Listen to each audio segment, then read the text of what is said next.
Nipah രോഗബാധയുമായി ബന്ധപ്പെട്ട് September 22-ന് പുറത്തുവന്ന 3 പേരുടെ സ്രവ പരിശോധനാ ഫലം കൂടി നെഗറ്റീവായതായി മന്ത്രി വീണ ജോർജ് അറിയിച്ചു.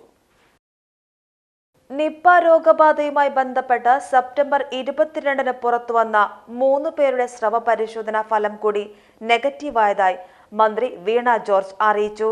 ഇതുവരെ 78 പരിശോധനാ ഫലങ്ങളാണ് നെഗറ്റീവായത്. പുതിയതായി ആരെയും സമ്പർക്ക പട്ടികയിൽ ഉൾപ്പെടുത്തിയിട്ടില്ല.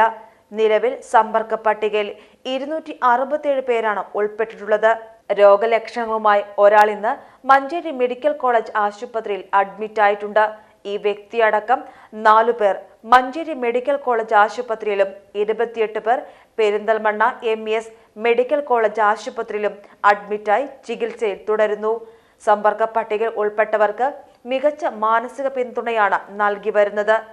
2 പേർക്കുൾപ്പെടെ 276 പേർക്ക് കോൾ സെന്റർ വഴി മാനസിക പിന്തുണ നൽകി.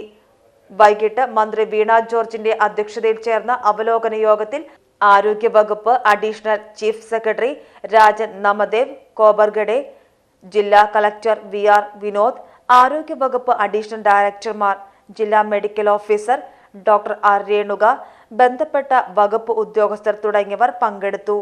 PGTV news Ponnani.